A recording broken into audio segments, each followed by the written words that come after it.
श्री स्वामी समर्थ अवधूत चिंतन श्री गुरुदेव दत्त. तुम्हा सर्वांचं माझ्या चॅनलवरती स्वागत आहे. आज मी तुम्हाला अतिशय साध्या पद्धतीनं एक मंत्र सांगणार आहे.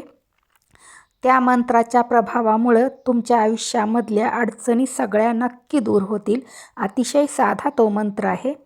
पण जर तुम्ही नवीन असाल तर कृपया चॅनलला सबस्क्राईब करा, लाईक करा आणि तुम्ही कोणती सेवा करता हे कमेंटमध्ये सांगा.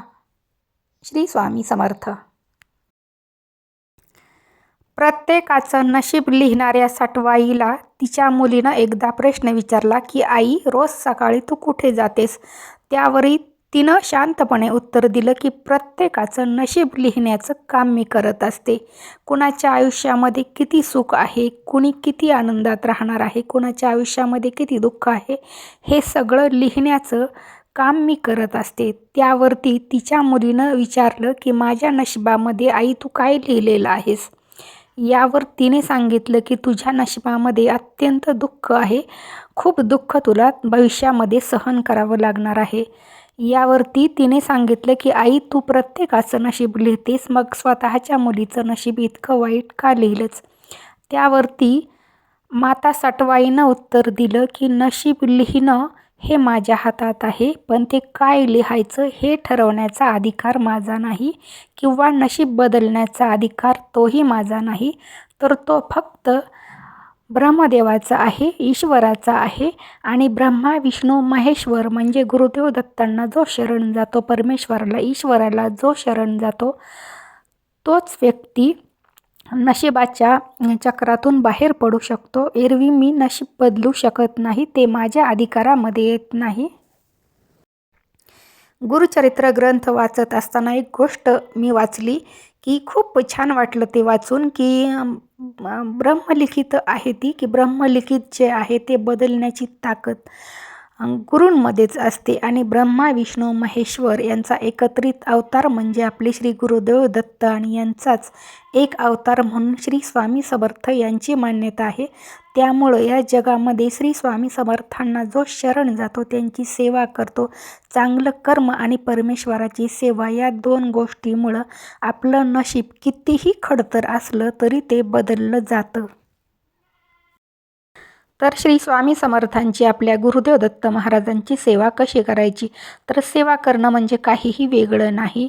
आपण फक्त नामस्मरणसुद्धा करू शकतो. पण काय आहे की कुठलीही गोष्ट जी काही आपण करणार आहे त्यामध्ये सातत्य असायला हवं. आज केलं, उद्या नाही केलं, पुन्हा कधीतरी मनात आलं की केलं, की असं करून कधीही आपल्याला आपल्या मनासारख्या गोष्टी घडत नाहीत. आपण जे काही करणार आहे ते अगदी मनापासून करायचं आहे. मग ती सेवा तुमच्या कुलदेवीची असो, श्री स्वामी समर्थांची असो, दत्त महाराजांची असो, नामस्मरण असो, पारायण असो, कुठलीही सेवा असू दे, पण ती अगदी मनापासून करायची आहे. धरसोड वृत्ती इथे कामी येत नाही. तुम्हाला वेळेअभावी किंवा आणखी कोणत्या कारणामुळं कुठलीही सेवा करणं शक्य नसेल, पारायण करणं शक्य नसेल, स्वामीचरित्र म्हणा, गुरुचरित्र म्हणा, तर तुम्ही एक मंत्रसुद्धा म्हणू शकता की त्या मंत्राच्या प्रभावामुळं तुमच्या आयुष्यामध्ये चमत्कारिक बदल नक्कीच होईल. कितीही मोठी अडचण असेल तरी त्या मंत्राच्या प्रभावामुळं नक्कीच बघा त्याचा खूप फायदा होईल. की तो मंत्र कोणता आहे? तर अतिशय सोपा तो मंत्र आहे. पण तो मंत्र म्हणत असताना आपल्याला काही गोष्टींची काळजी घ्यायची आहे. घरामध्ये मांसाहार, मद्यपान हा नसावा. कारण कसं आहे की ज्यावेळी आपण दत्त महाराजांची कुठली सेवा करत असतो तर ती जर मनापासून केली तरच त्याचं फळ मिळणार आहे. त्यामुळं तो मंत्र जोपर्यंत तुम्ही म्हणणार आहात तोपर्यंत नक्कीच घरामध्ये मांसाहार शक्यतो टाळा. आणि तो मंत्र म्हणत असताना तुम्ही सकाळी किंवा संध्याकाळी कोणत्याही वेळी म्हणू शकता. तो मंत्र तुम्हाला 108 वेळा म्हणायचा आहे. अतिशय प्रभावी मंत्र आहे. तुम्हाला कुठलीही वेगळी सेवा करणं शक्य नसेल तरीही या मंत्रामुळं तुमच्या बघा आयुष्यामध्ये कितीही जरी मोठ्या अडचणी असतील ना तरी त्यातून दत्त महाराज तुम्हाला नक्की बाहेर काढतील. कारण कसं आहे की सेवा कितीही लहान मोठी आहे हे महत्त्वाचं नसतं, तर आपल्या मनातील भाव हे अतिशय महत्त्वाचं असतं.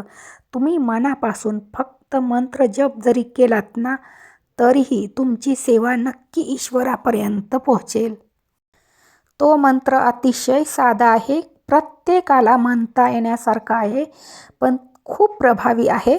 तर तो मंत्र काहीसा असा आहे की श्री गुरुदेव दत्त महाराज की जय, श्री गुरुदेव दत्त महाराज की जय असं तुम्हाला रोज 108 वेळा म्हणायचं आहे. मग बघा आयुष्यामध्ये तुम्ही कल्पनाही केली नसेल इतका चमत्कारिक बदल होईल.